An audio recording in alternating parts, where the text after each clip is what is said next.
Maio de 2022, Semana Internacional dos Museus. Um abraço é promovido pela Comunidade Cultural de Torres ao Museu Histórico da cidade. Enquanto acontece a manifestação, o então secretário de Cultura e Esporte aparece, mas ao invés de se juntar ao abraço, tem uma atitude inusitada.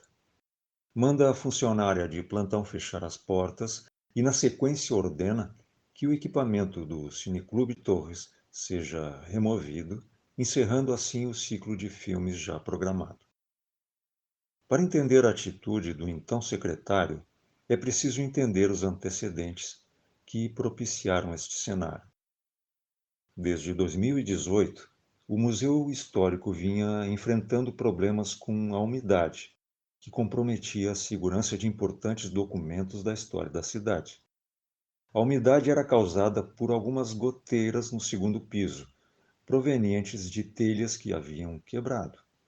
Diante de insistentes pedidos da comunidade cultural, por 2 vezes a prefeitura ensaiou uma reforma.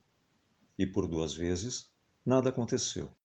Ficaram no ar as promessas, no telhado mais telhas quebradas e no segundo piso goteiras cada vez mais volumosas.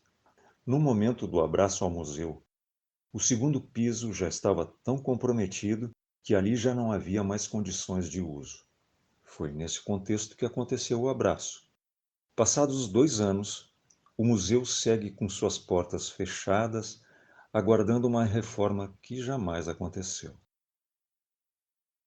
Este não é um caso isolado, pois Torres, no litoral norte do Rio Grande do Sul, se tornou o paraíso das construtoras e o inferno do seu próprio patrimônio histórico, uma autêntica fábrica de ruínas.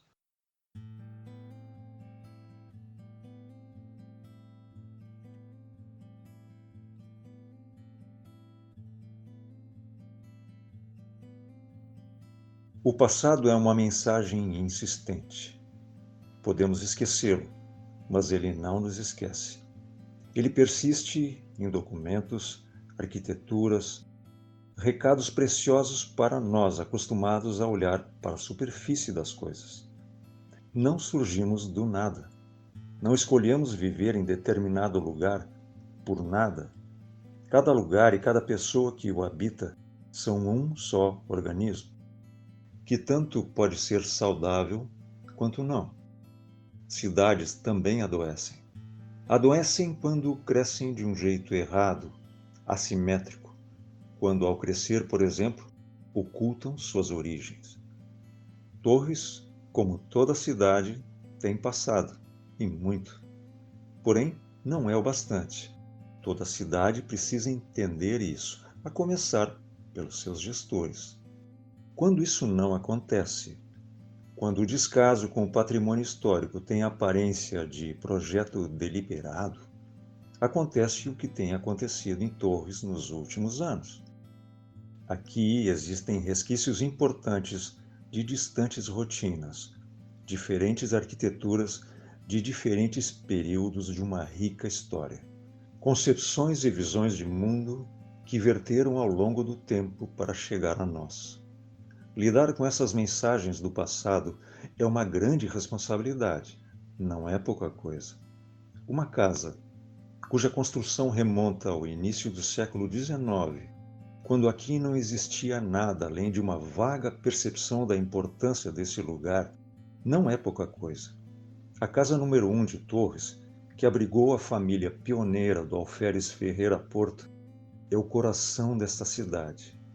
Ali, onde passaram Auguste de Saint-Hilaire e Dom Pedro I, foi gestada Torres. Mas Torres parece desconhecer isto. Ao seu lado, a mais antiga igreja do litoral norte do Rio Grande do Sul parece emanar uma energia que acalma e organiza. Ela, em Torres, é o único patrimônio arquitetônico tombado, protegido por lei.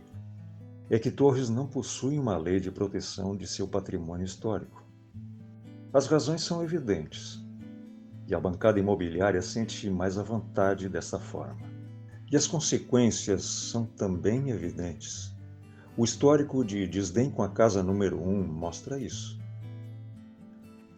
Bem longe do centro, na fronteira com Mampituba, outro imóvel de grande valor e muito antigo, também é testemunha das consequências do desdém e do desrespeito com a nossa história.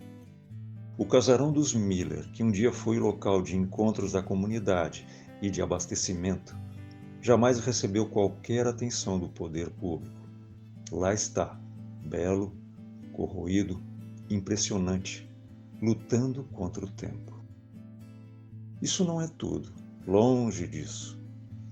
No Morro do Farol há uma construção mais recente, igualmente importante, que sofre um impressionante abandono. Parece esperar o fim iminente, quando com unhas e dentes algum empreendimento ponha fim aos seus dias. É o prédio que um dia pertenceu a uma histórica escola de Torres, a Escola Marcílio Dias. Hoje é uma estrutura selada. Nada entra, nada sai. Portas, janelas, qualquer abertura estão emparedadas. Há mais. No Morro do Farol há um farol selado. Ninguém entra, ninguém sai. Construído na década de 1950, é testemunha de uma relação com o mar, mas também da falta de interesse de uma administração que não entende a sua importância e não dialoga com as possibilidades.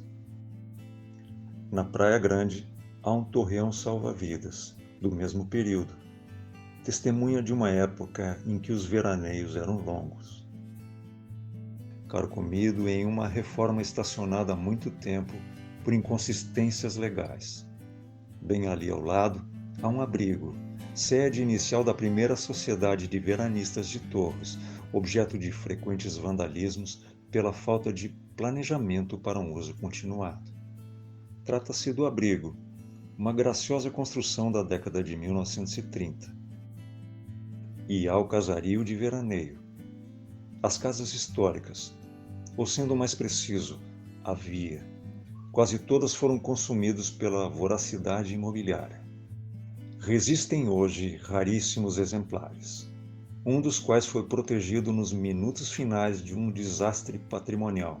A simpática casinha da sopa, escorada de um jeito grosseiro e precário, esperando por uma restauração que deveria ser feita por quem quase a botou abaixo.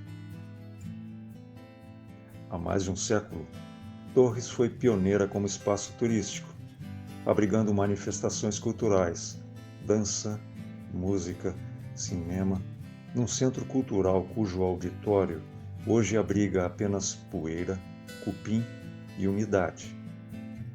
Torres, no extremo norte do litoral gaúcho, é um caso emblemático. Aqui se cruzam dois caminhos. Um que é cheio de dificuldades e esforço, trilhado por aqueles que reconhecem a importância do patrimônio histórico-cultural, para que as futuras gerações entendam e se reconheçam no lugar onde viverão.